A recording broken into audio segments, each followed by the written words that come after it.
একটা স্বৈরাচারী ব্যবস্থা যখন রাষ্ট্রে পুরোপুরি জেঁকে বসে, তখন রাজনৈতিক রূপান্তর, রাজনৈতিক যে ট্রান্সফরমেশন হয়, সেটা খুবই কৌতূহলোদ্দীপক। সে কারণে এই নির্বাচনকে সামনে রেখে ক্ষমতাসীনদের মধ্যে যা যা হচ্ছে, আমি এটাকে গুরুত্বপূর্ণ মনে করি একাডেমিকলি। যদিও কেউ কেউ মনে করেন যে না, এগুলো নিয়ে কথা বলতে গিয়ে আমরা সরকারের নির্বাচন খেলাটাকে একটু গুরুত্ব দিচ্ছি, কিন্তু আমি তা মনে করি না। আমি মনে করি এগুলো একটু খেয়াল রাখা দরকার এবং আমাদের রাজনৈতিক ইতিহাসে এগুলো লেখা হয়ে যাবে।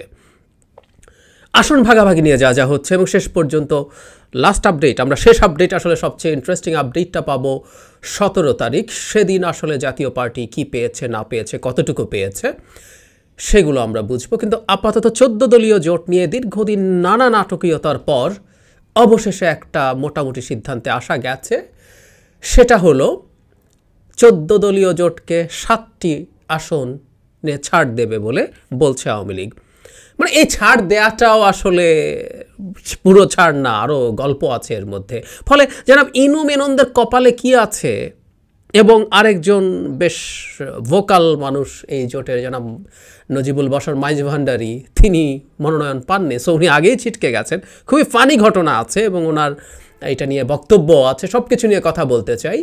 কিন্তু ওই যে বললাম যে ব্যাপারগুলো একটু দেখা দরকার, যে কি দাঁড়াচ্ছে এই উচ্ছিষ্ট ভোগীরা, আর উচ্ছিষ্টও পাবেন কি না, যারা অন্তত দৌড়ে আছেন, ইনু মেনন এখনও দৌড়ে আছেন, তারাও উচ্ছিষ্ট পাবেন কি না, সেই প্রশ্ন আসলে নতুন করে সামনে এসছে। কেন? এর মধ্যে 7টা সিটে আওয়ামী লীগ নৌকা দেবে না বলছে। 7টা সিটের মধ্যে 3টা হলো জনাব মেননের দল, ওয়ার্কার্স পার্টি, জাসদের 3টা। এর মধ্যে ইন্টারেস্টিং, জাসদে মিস শিরিন আক্তার ছাড় পাচ্ছেন না, অথচ জানা যায় মিস শিরিন আক্তারকে সাধারণ সম্পাদক হওয়া নিয়েই জাসদ ভেঙে গিয়েছিল। আমরা জানি যে এটার একটা অংশ বাংলাদেশ জাসদ নামে, জনাব শরীফ নুরুল আম্বিয়া, নাজমুল হক প্রধান ভাই, ওনারা সবাই একত্র হয়ে একটা আলাদা জাসদ তৈরি করেছেন। এবং আমি একটু অফ টপিক হলেও বলে রাখি, ওই বাংলাদেশ জাসদ সরকারের সাথে ছিল, কিন্তু তাদেরকে আমি একটা প্রশংসা করতে চাই। 2018 সালের রাতের ভোটের পর তারা পার্টির মিটিং করে রেজলিউশন নিয়েছিল রাতের ভোট নিয়ে। সুতরাং তাদের আওয়ামী লীগের সাথে থাকার পাপ 14 সালের পর থেকে কিছুটা হলেও স্খলন হয়েছে বলে আমি মনে করি। যাই হোক, সে শিরিন আক্তার পাননি, স্বাভাবিকভাবেই পছন্দ করছেন। আর একটা এই 3-3-6 গেল, একটা হচ্ছে জনাব আনোয়ার হোসেন মঞ্জু, উনি পেয়েছেন। এই হলো 7টা, অথচ গত নির্বাচনে প্রায় দ্বিগুণ ছাড় পেয়েছিল তারা। খুব স্বাভাবিকভাবেই পছন্দ করছেন না, প্রতিক্রিয়া দেখাচ্ছেন। শুরুতেই জনাব ইনুর অফিসিয়াল প্রতিক্রিয়া এসছে। উনি একটা পত্রিকাকে বলছেন, দেশ রূপান্তরকে, আজ বৃহস্পতিবার, এটা বৃহস্পতিবারের খবর, আসন বন্টন নিয়ে যে তালিকা প্রকাশ করা হয়েছে এটা অনানুষ্ঠানিক প্রাথমিক প্রস্তাব, চূড়ান্ত না। মানে নিজকে কিভাবে সান্ত্বনা দিচ্ছে দেখুন। আমরা এটা গ্রহণ করিনি, পুনর্বিবেচনার জন্য এবং জোট নেত্রী প্রধানমন্ত্রী শেখ হাসিনার সাথে আলোচনার জন্য পাঠিয়েছি। তিনি বলেন, আমরা ইতিমধ্যে জানিয়েছি আসন বৃদ্ধির প্রস্তাবটি পুনর্বিবেচনা করতে হবে এবং যে আসনগুলো ছেড়ে দেয়া হবে সেখানে স্বতন্ত্র আওয়ামী লীগ নেতাদের মনোনয়ন প্রত্যাহার করতে হবে।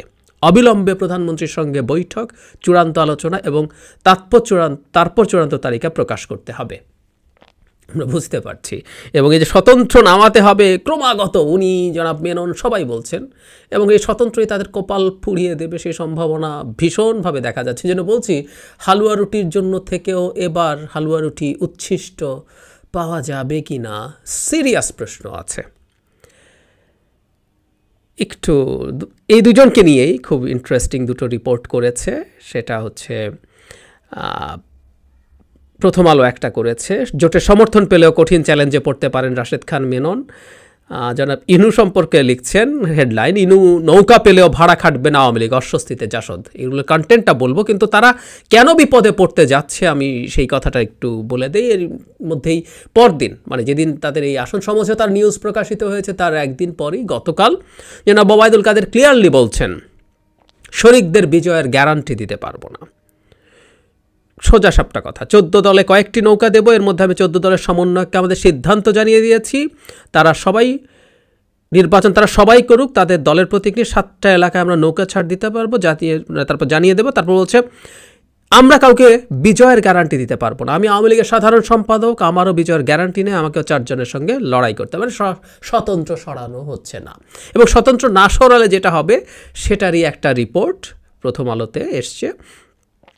জনাব ইনু যেই এলাকায় আছেন সেখানে আওয়ামী লীগের একজন স্বতন্ত্র প্রার্থী আছে, কামরুল আরেফিন, যে ভদ্রলোক একসময় জনাব ইনুর হয়ে খুব সিরিয়াসলি কাজ করেছিলেন, তিনি এবার স্বতন্ত্র প্রার্থী দাঁড়িয়েছেন, এবং সেখানকার আওয়ামী লীগের লোকজন ক্লিয়ারলি বলছে তারা ভাড়া খাটছেন না, একদম ক্লিয়ার।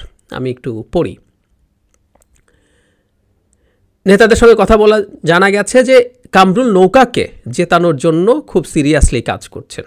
এখানে কামরুল আরেফিনকে নিজেদের প্রার্থী মন্তব্য করে মিরপুর উপজেলা আওয়ামী লীগের সভাপতি আব্দুল হালিম, মানে সভাপতি বলছেন, খুবই সিগনিফিক্যান্ট পোস্টের মানুষ, তার জন্য দলের নেতাকর্মীরা এক হয়ে কাজ করবেন, মানে যিনি স্বতন্ত্র প্রার্থী, মূলত আওয়ামী লীগ নেতা। আমরা আর কারো পক্ষে আর ভাড়া খাটতে রাজি নই, আমাদের সংগঠন বাঁচাতে হলে নিজেদের এমপি প্রয়োজন। সোজা সাপটা বলে দিচ্ছেন, ভাড়া খাটবেন না, তাদের প্রার্থী আছেন। এবং বুঝতেই পারছি জনাব ইনু বারবার স্বতন্ত্রকে সরানোর কথা কেন বলছেন। আরেকটা রিপোর্ট, এখানেও একই রকম কথা। জনাব রাশেদ খান মেনন যে নির্বাচন করছেন তার সিটে জাতীয় পার্টির একজন, ইনি এমপি কিন্তু, উনি বরিশাল 3 সিটে, সেখানে এর মধ্য দিয়ে মানে একজন জাতীয় পার্টির নেতা আছেন যিনি এখানে এমপি ছিলেন, এবং একজন স্বতন্ত্র প্রার্থী আছেন। মানে জাতীয় পার্টির উনি আদতে সরবেন কি না সেটাও একটা প্রশ্ন। এখানে বলা হচ্ছে এই আসনের বর্তমান সংসদ সদস্য জাতীয় পার্টির কেন্দ্রীয় সভাপতি মণ্ডলীর সদস্য গোলাম কিবরিয়া ওরফে টিপু। সো এই গত সংসদেও তিনি এমপি ওখানে ছিলেন, সেখানে এখনও আছেন। জাতীয় পার্টি এই আসনে হয়তো ছাড় পাবে না, যেহেতু জনাব মেননকে এখানে নৌকা দেওয়া হচ্ছে। তাহলে উনি যদি লাঙ্গল নিয়ে থেকে যান, ওনার তো একটা প্রভাব প্রতিপত্তি আছেই, প্লাস ওখানে একজন স্বতন্ত্র আবারও দাঁড়িয়েছেন যিনি জনাব রাশেদ খান মেননের সাথে একসময় খুব কাছ থেকে কাজ করেছেন। বুঝতেই পারছি এরা আসলে কেউ শেষ পর্যন্ত স্বতন্ত্র যদি থাকে, স্বতন্ত্রের কাছে পরাজিত হতে যাচ্ছেন। ওনাদের কপালে কিন্তু খারাপই আছে, আমি দেখছি। এবং জনাব ওবায়দুল কাদের খুব স্পষ্টভাবে জানিয়ে দিয়েছেন যে কোনোভাবেই স্বতন্ত্রকে তারা চাপ দেবেন না সরার জন্য। এবং আমরা এর আগেও পত্রপত্রিকায় নিউজ দেখেছি যে বাংলাদেশের এই মুহূর্তের সব দলকে যিনি চালাতে হয়, প্রধানমন্ত্রী বিরক্তি এবং উষ্মা প্রকাশ করেছেন যে সরকারের সাথে থেকেও এত বছরেও 14 দলীয় জোটের দলগুলো শক্তিশালী হতে পারেনি বলে ক্ষোভ জানিয়েছে। প্রধানমন্ত্রী কি জানেন না আসলে এরা রাজনীতি করে কিনা, এরা কেন তার সাথে গেছেন? ওনার এই ক্ষোভের কারণ আমি আসলে বুঝি না। কারণ হলো এরা গেছেই এমপি টেমপি হওয়ার জন্য, এবং গিয়ে হালুয়া রুটি এবং একটা বয়ান, দেশ সন্ত্রাসবাদের কবলে আছে, বিএনপি জামাত থেকে মুক্ত করতে হবে ইত্যাদি ইত্যাদি বলে তারা তাদের ঐক্যটা জরুরি, স্বাধীনতার সপক্ষের শক্তি, ব্লা ব্লা ব্লা। উদ্দেশ্যটা আমরা বুঝি। জনাব মাইজ ভান্ডারী খুব ইন্টারেস্টিং। মানে একটা নিউজের হেডলাইন হচ্ছে এরকম, আমি জানি আমারটা আছে, শরিকদের আসন বন্টন নিয়ে নজিবুল বাসার মাইজ ভান্ডারী। উনি বলছেন যে ওনাকে নাকি খুব ক্লিয়ারলি বলে দেয়া হয়েছে, আমি জানি আমারটা আছে, আমাকে 4 ডিসেম্বরই বলে দেয়া হয়েছিল। উনি বলছেন 4 ডিসেম্বর আমরা গণভবনে যাই, আলোচনা হয়েছে, আমি বক্তব্য রেখেছিলাম, সেদিন কমিটিগুলো করা হয়। সেদিন ওবায়দুল কাদের প্রকাশ্যে কয়েকজনের নাম বলেছিলেন, বাকিগুলো আলোচনা করে সিদ্ধান্ত নেওয়া হবে বলে জানান। মজার ব্যাপার, এখন এই মাইজ ভান্ডারীর সিট যাচ্ছে আরেক মাইজ ভান্ডারীর কাছে। আমরা এটা হওয়ারই কথা ছিল, কোনো একটা খেলা এর মধ্যে আছে। আমরা বুঝতে পারছিলাম যখন গত মানে দল মানে কারা কারা নিবন্ধিত হবে সেই সিদ্ধান্ত আসে বিএনএম এর সাথে সুপ্রিম পার্টি, মানে আমরা কতগুলো নতুন নতুন সব দলের নাম জানলাম। মানে এই তথাকথিত রেজিস্ট্রেশন দেয়া দেখেই আমরা বুঝবো আসলে এই নির্বাচন কমিশন আদতে কার পারপাস সার্ভ করে। অত্যন্ত গুরুত্বপূর্ণ সক্রিয় দল মনোনয়ন পায়নি, মানে নিবন্ধন পায়নি, কিন্তু পেয়েছে বিএনএম, পেয়েছে supreme party. That is the first time. আমরা অনেকে ওই দলটার নাম শুনেছিলাম। সেটা হচ্ছে জনাব নজিবুল বাসার মাইজ ভান্ডারীর ভাতিজা, উনিও আরেক মাইজ ভান্ডারী। তার মানে একজন মাইজ ভান্ডারী পাচ্ছেন এবং ওনার সিটে ভাতিজা নমিনেশন পেতে যাচ্ছেন। কিন্তু সেটা যখন তাকে বলা হয়েছে তখন উনি প্রতিক্রিয়া দেখছেন কি বলে, খেয়াল করি। 3 মাস আগে নিবন্ধন পেয়ে কেউ যদি মনোনয়ন পায় তাহলে রাজনীতির অবস্থান কোথায় যাবে? রাজনীতি আছে, সুপ্রিম পার্টি তো জোটে নাই, তাদের রাজনৈতিক ব্যাকগ্রাউন্ড কি, ক্যারিয়ার কি? হঠাৎ কেউ এলো 2-4টা প্রোগ্রাম করলো, বলে দিলেন আছে। এটা দেশের জন্য, আগামী রাজনীতির জন্য অশনি সংকেত। আবার শেষে বলছেন, বর্তমান রাজনৈতিক প্রেক্ষাপট ভালো না, বিএনপি জামায়াত রাজনীতির বাইরে, তারা সন্ত্রাস আন্দোলন করে যাচ্ছে, বহির্বিশ্ব চুপচাপ, এটা ভালো লক্ষণ না। মানে 4 মাস 3 মাস আগে রেজিস্ট্রেশন পাওয়া একটা দল থেকে এটা যদি এটা রাজনীতির জন্য ভালো না, মানে এই মাইজভান্ডারি বলছেন রাজনীতির জন্য ভালো না। এই দেশের রাজনীতিকে শেষ করার জন্য যে মানুষগুলো দায়ী, ভয়ঙ্করভাবে কোলাবোরেটর, পাকিস্তান মিলিটারির সাথে যারা কোলাবোরেটর করেছিল, রাজাকার বলতাম আমরা, ঠিক এই ইনো মেনন মাইজভান্ডারি আরও যারা যারা যারা 14 সাল থেকে পরবর্তী সময়ে সরকারের সাথে কোলাবোরেট করেছে, তারা সব রাজাকার, সব রাজাকার। এনে নাকি ধর্মগুরু, পীর, বহু মানুষকে নসিহত করেন। দুর্ভাগ্যজনক। হালুয়া রুটি, উচ্ছিষ্টের লোভ, পারেননি, শেষে যেতে হলো আরেকজন মাইজভান্ডারির কাছে। এখন রাজনীতির জন্য খারাপ এই আলাপ আনতে চাইছেন। যাই হোক, এই 14 দল যা ঘটছে, 14 দলে যা ঘটছে, এটাই হবার কথা ছিল। এই সরকারের কাছে আসলে মূল্যবান হতে পারত যদি প্রচুর বিএনপি নেতা দল ভেঙে বিএনএম বা তৃণমূল বিএনপিতে জয়েন করা বা স্বতন্ত্র নির্বাচন করা, তাদেরকে সরকার ইভ্যালুয়েট করার কথা ছিল। কারণ সরকার একটা বিরোধী, সত্যিকার বিরোধী দল দেখাতে চেয়েছে।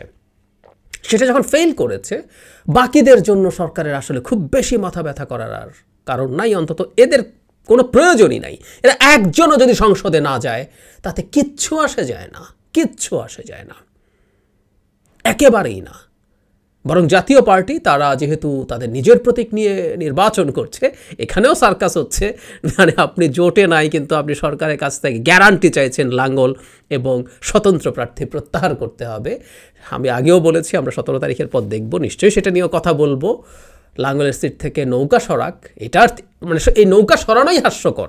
এই 7 জনকে নৌকা দেওয়ার মধ্যে কোনো সমস্যা নেই, তারা জোটে আছেন, ওখানে নৌকা সরিয়ে ফেলতে হবে, সেটাই হাস্যকর। আর স্বতন্ত্র যদি না সরায় তাহলে কি দাঁড়াচ্ছে পরিস্থিতি আমরা বুঝতেই পারছি।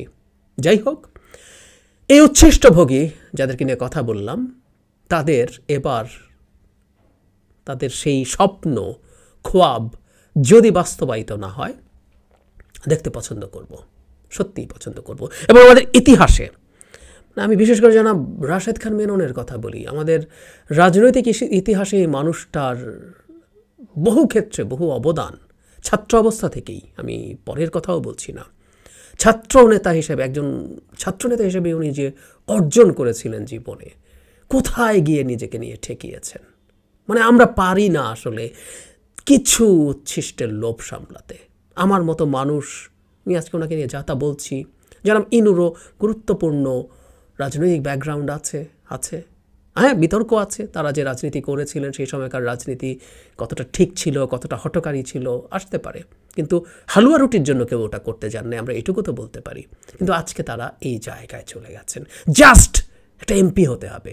এখন তার মন্ত্রীটন্ত্রীও হচ্ছেন না, এখন আর ওই পাত্তাও নাই তাদের, গতবারই হন নাই।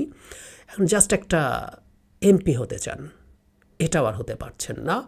এবং এমপি হওয়ার লোভে এই সরকারকে বিভৎস রকমভাবে উস্কে দিয়ে বিরোধীদের বিরুদ্ধে যা তা বলে ক্রমাগত তাদের কথাবার্তা চালিয়ে গেছেন। সুতরাং তাদের এই উচ্ছিষ্ট বঞ্চিত হওয়া দেখা অনিবার্যভাবেই দেশের গণতন্ত্রকামী মানুষের জন্য আনন্দের, এবং ইতিহাসে এই মানুষগুলোকে তাদের পুরো লাইফের ট্রান্সফরমেশন খুবই গুরুত্বপূর্ণ রাজনৈতিক স্টাডির পার্ট হয়ে থাকবে ভবিষ্যতে।